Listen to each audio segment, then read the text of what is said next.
Câmara Rio Entrevista está no ar com uma homenagem para alguém especial. O artista, escritor, pesquisador de carnaval, Haroldo Costa, nos deixou no dia 13 de dezembro, no mesmo ano em que completou 95 primaveras. E poucos meses antes do seu aniversário, em fevereiro, ele nos recebeu em casa, na zona sul do Rio, para uma conversa que abriu a nossa temporada de entrevistas em 2025. Vamos lembrar e reverenciar agora e sempre Haroldo Costa.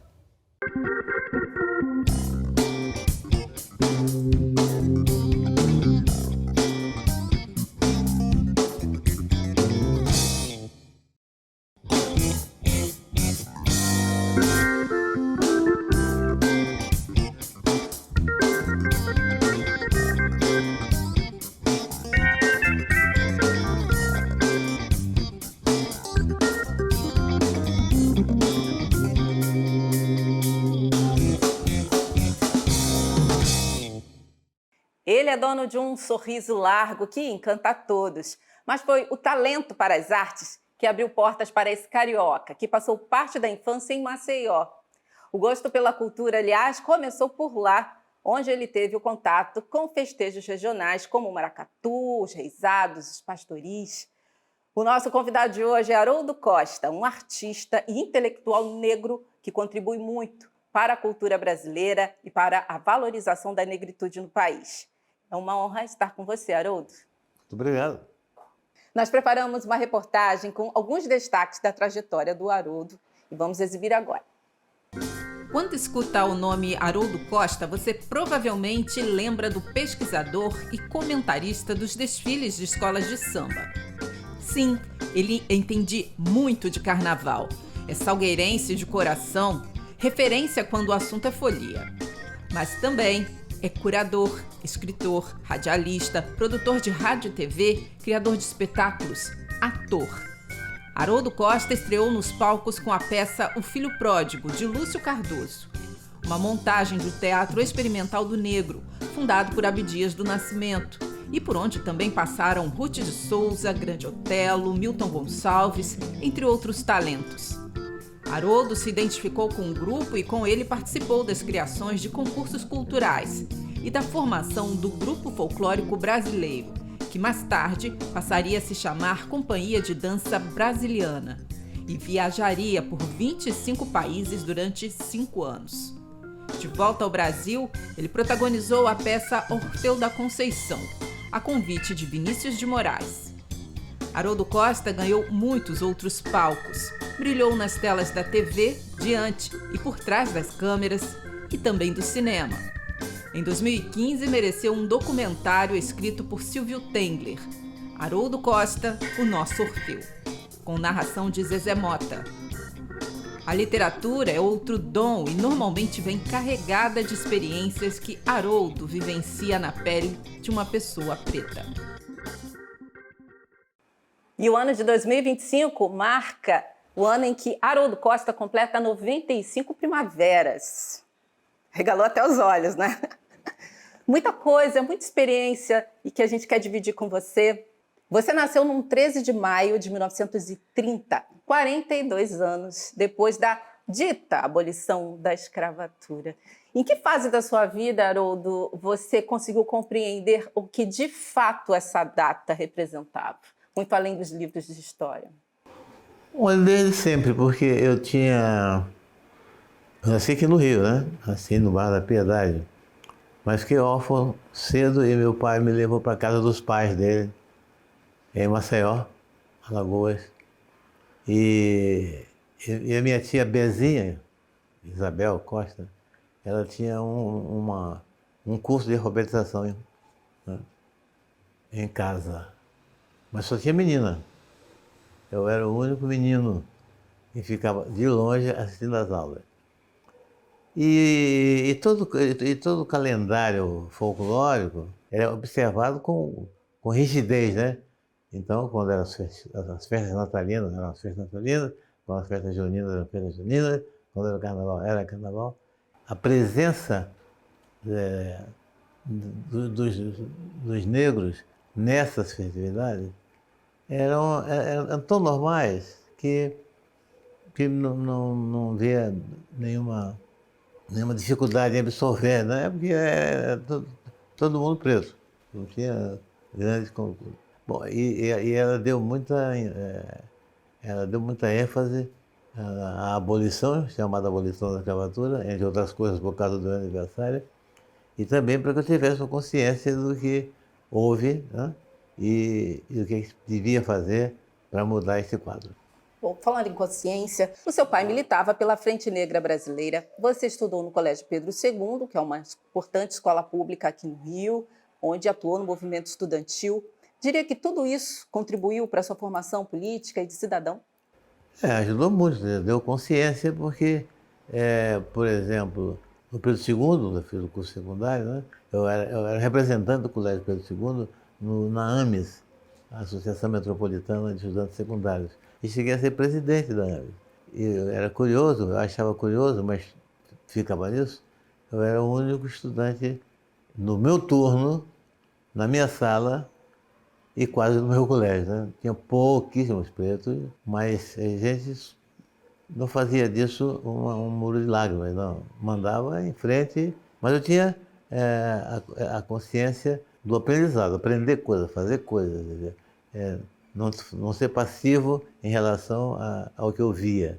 Tinha que participar. Por isso que eu cheguei a presidente da AMES, depois da UBS, que era a União Brasileira dos Estudantes Secundários, da qual eu fui um dos fundadores. E a política estudantil, nesses anos, era exercida com muita... A UNE tinha muita força, né? A UNE era uma entidade que tinha muita força e abrigava muitas atividades culturais, né? Tinha um teatro universitário, por exemplo, onde eu conheci a Fernanda Montenegro, a Natália Timberger, o Luiz Delfino, eram todos iniciantes, muito iniciantes mesmo, né? E tinha o balé, né? Tinha o balé da juventude, que era um balé de excelência, né? E tinha o Teatro Experimental do Negro, que era um grupo, a UNE abrigou para que pudesse usar, né? Um local de trabalho e desenvolvimento teatral. E o seu pai que acabou te influenciando também, né?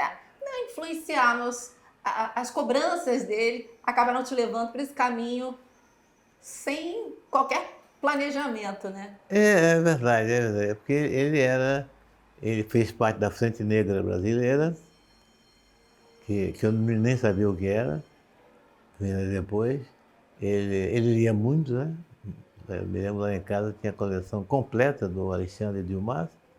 Uma vez não sei a propósito de quê, mas ele me deu um panfleto que ele encontrou na rua, um panfleto que era do Teatro Experimental do Negro, anunciando o curso de alfabetização para adultos que era realizado na UNE. Porque era muito curioso o seguinte, que no Rio de Janeiro, naquela época, a vida cultural era intensa, né? Intensa e misturada. Não tinha nenhuma discriminação, né? Havia interesse em fazer, né? As pessoas... O Teatro Experimental do Negro passou a ser não só um teatro, como uma célula de criação. Em 47 é que você acabou pisando no palco pela primeira vez, com a experiência de interpretar um dos personagens da peça O Filho Pródigo. E até ali, você já havia imaginado seguir alguma outra profissão diferente ou não? Você estava realmente seguindo o fluxo das coisas? Não, eu não tinha nenhuma intenção profissional. Uma ocasião, alguém veio me chamar, me pedir se podia ler a parte de um ator que faltou na peça do Lúcio Cardoso, que escreveu especialmente para o Teatro Experimental do Negro, foi O Filho Pródigo. Aí eu fui uma vez, o ator faltou, me chamaram, bom. Aí passou pouquíssimo tempo, me chamaram outra vez, o ator faltou. Na terceira vez eu fiquei. Aí eu fiz a peça, O Filho Pródigo, né? Participei da peça, numa época em que o Teatro Experimental do Negro era um dos pilares da cultura carioca, porque naquele mesmo momento acontecia o Teatro Estudante do Pascoal Carlos Magno. Era engraçado porque todos os teatros do Rio de Janeiro estavam ocupados. Nesse período, é difícil você ver um teatro que estivesse desocupado. Era o Rival, era o Recreio, era o Patê, era o Fênix, né? E todas com produções maravilhosas. Havia uma efervescência, né? E aí, o Teatro Experimental do Negro também, com isso, ganhou Imperador Jones, do Anil, a peça. Sim. E foi um sucesso por vários motivos, inclusive pelo ineditismo de ter um elenco negro, e ainda mais no Teatro Municipal, e ainda mais no dia que acabou a guerra. Pausa para o intervalo, é rápido. Fique com a gente.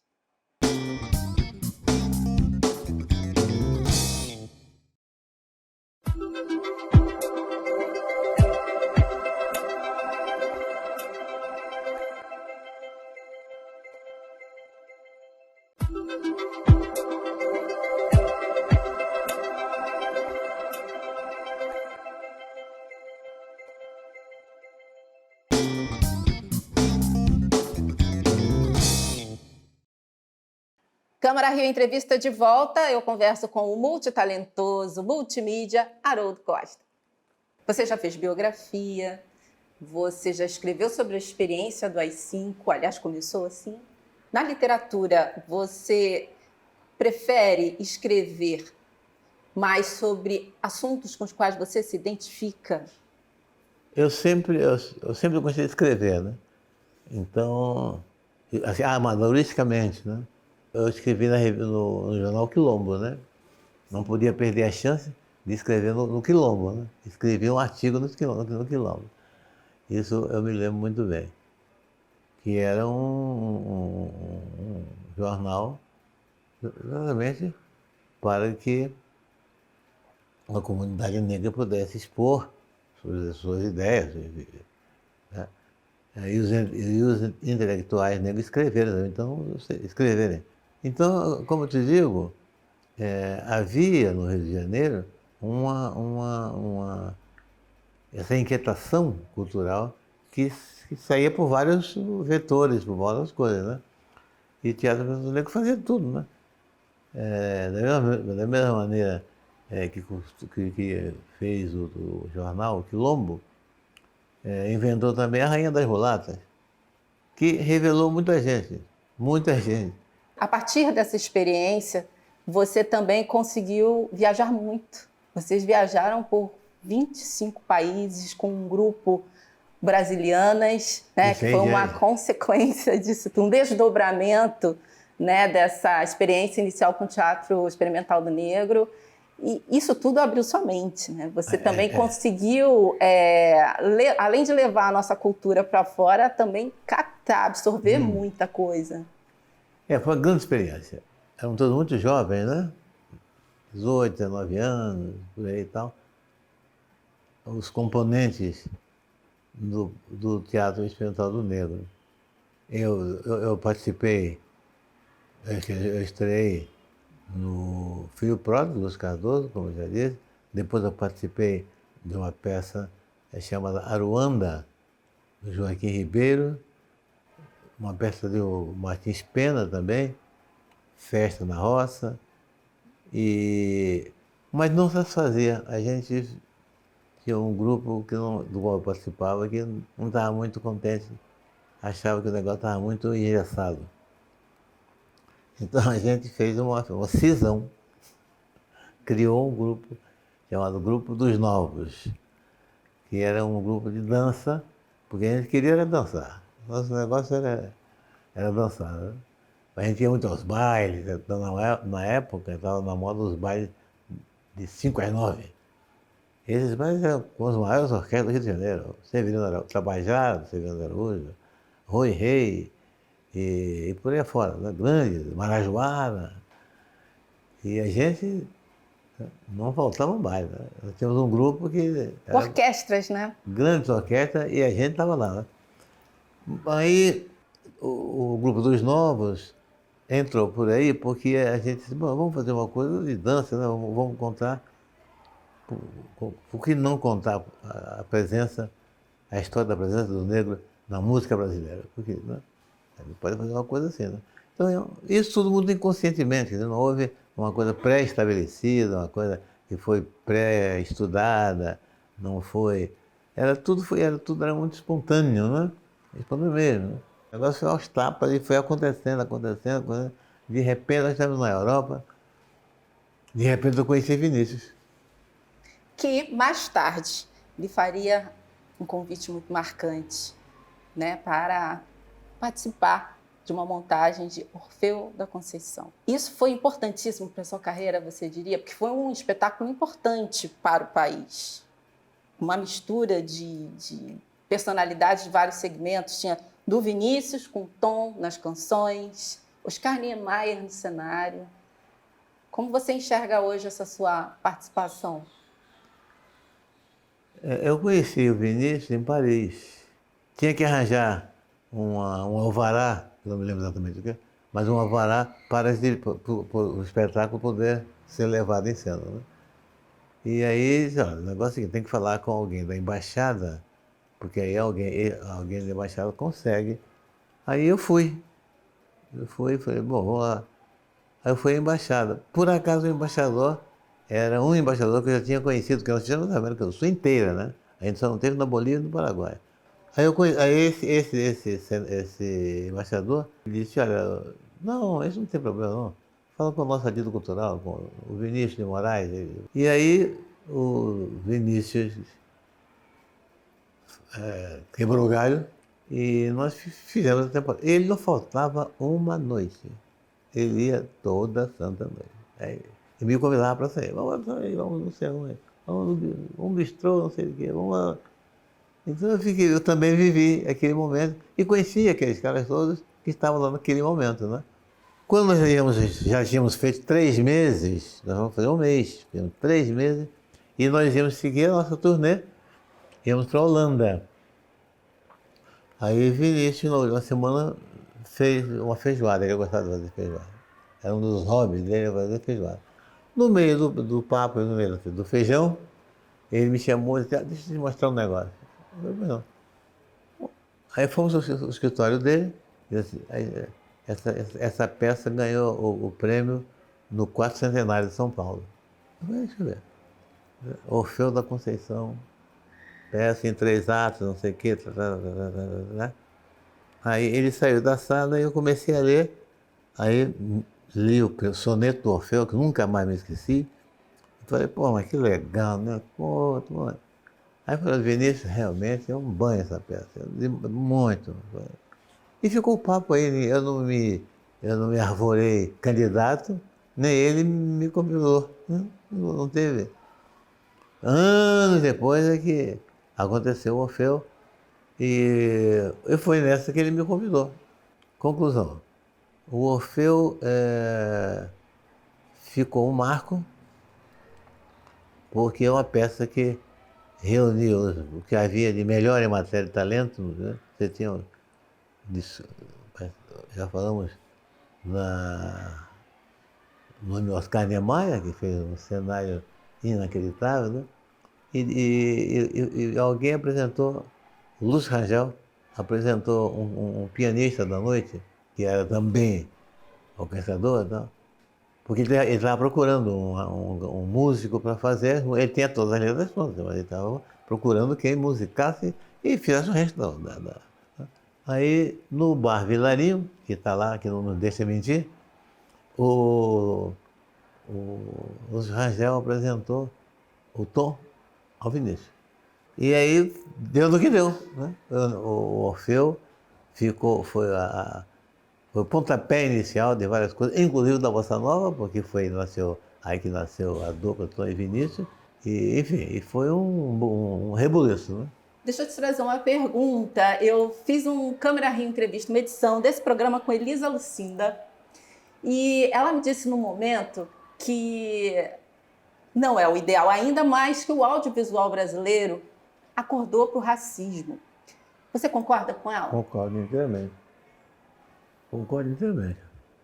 Eu tive o privilégio de trabalhar e criar coisas, isso eu digo modestamente, mas foi um acaso. Por exemplo, o primeiro programa da TV Globo, quem dirigiu fui eu, chamava-se Musicalíssima, né? Depois do primeiro programa da TV Continental, eu fiz Noite de Gala, que era o, o must, era a coisa mais importante das segundas-feiras aqui na TV Rio. Eu também participei, o Geraldo Cazé era o diretor, enfim, me convidou para fazer. E eu fiz, no 13 de maio, desafiando, porque ninguém não tinha, você não tinha propaganda, não tinha, tinha pouquíssimas cantoras, né? E eu fiz, aí eu, dia 13 de maio, eu falei, vamos fazer, não é porque é meu aniversário, mas vamos fazer um negócio bonito. Aí eu falei com o Geraldo Cazé, sem grandes esperanças, porque o mar não estava para peixe naquela época, então podia dizer não simplesmente, né? Mas ele gostou da ideia e falou com o Medina, Abraão Medina, pai do Rubem Medina, que era dono do Rei da Voz, que era a maior casa de eletrodomésticos, né? E ele era o senhor todo-poderoso, ele dizia sim ou não. Eu sei que toparam a ideia. Aí eu fiz um programa sobre o 13 de maio, juntando o que havia, não vou dizer o que havia de melhor, mas o que havia mais expressivo dos negros. E você teve, o programa teve Ataúfo Alves, teve Heitor dos Prazeres, teve Lisete Cardoso, teve Marisa Catamansa. O programa, a primeira parte era musical, a segunda parte era o Flávio Cavalcante, que fazia a parte jornalística, né? Então, para essa parte, eu convidei um cidadão que me custou muito trabalho, mas que me deu muita honra. João Cândido. João Cândido apareceu na televisão, foi entrevistado pelo Flávio Cavalcante e ficou na história. É o único depoimento que tem do Almirante Negro, né? Exato. É o único almirante. Então eu sempre cuidei de ter nas minhas produções essa presença da participação, não só participação, como na criação, né? Do negro, que é importantíssimo, não é nada demais, está nas artes em geral. Você tem as artes plásticas, você tem a literatura, você não pode ser uma olha para um lado, olha para o outro, não tem, né? Eu sempre lutei para que o negro estivesse sempre dando ar da sua graça na sua coisa mais importante, que é a sua criação artística. Através dessa criação artística você tem desde o Aleijadinho até de Cavalcante.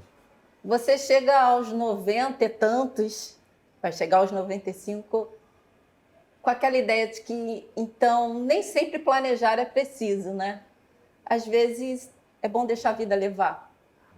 Não, eu sempre lutei, uma boa luta, né? Eu não perdi a oportunidade de usar o talento negro,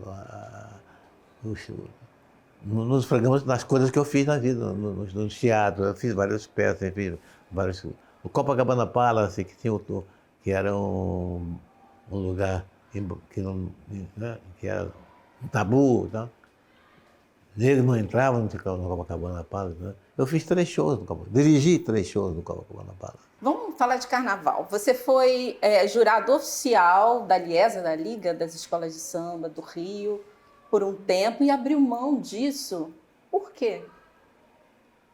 Não, o negócio é o seguinte, eu hoje faço parte, desde desde a primeira edição, do Estandarte de Ouro, que eu gosto mais do que ser membro, jurado da Liesa.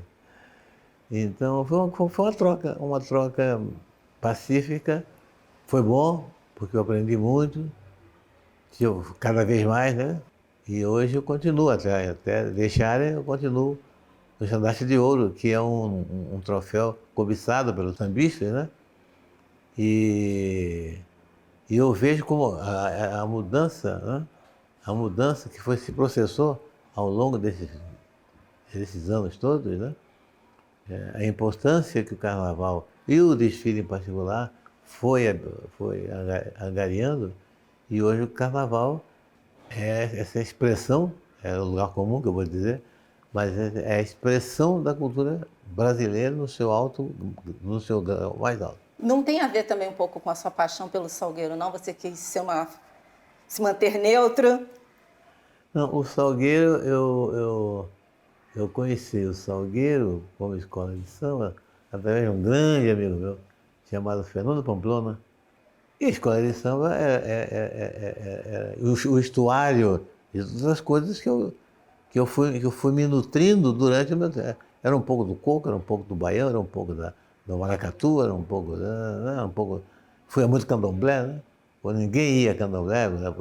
Eu fui a muito candomblé, Joãozinho da Goméia. Então, tudo isso, esse foi um grande balaio, né? Um grande balaio com todas as coisas dentro. E até hoje é o meu xodó, né? Por isso eu escrevi um livro que estava aí chamado Histórias do Brasil na Boca do Povo.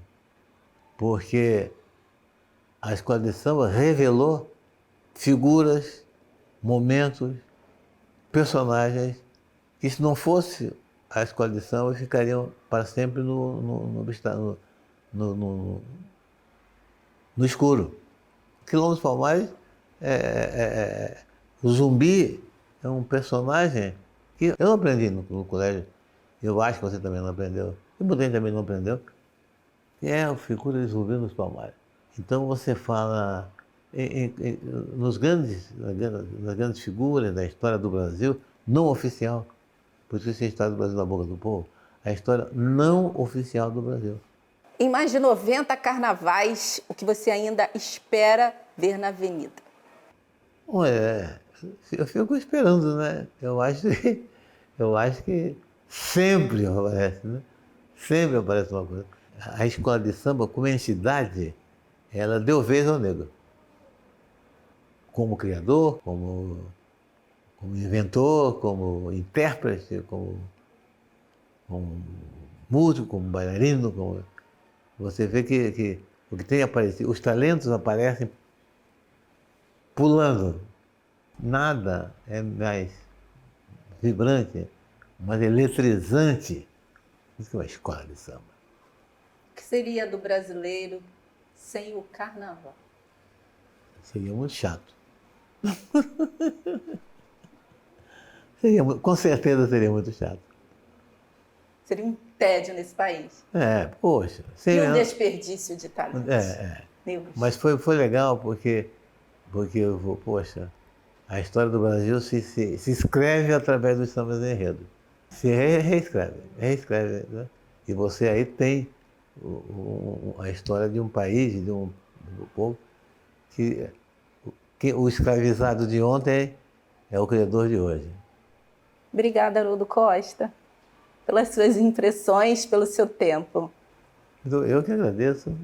Fim do Câmara Rio Entrevista, obrigada pela companhia. Se você gostou da conversa, comente na página da Rio TV Câmara lá no YouTube, aproveita e compartilhe o link com os amigos. Siga a gente também nas redes sociais, acessando @câmara.rio. Até a próxima.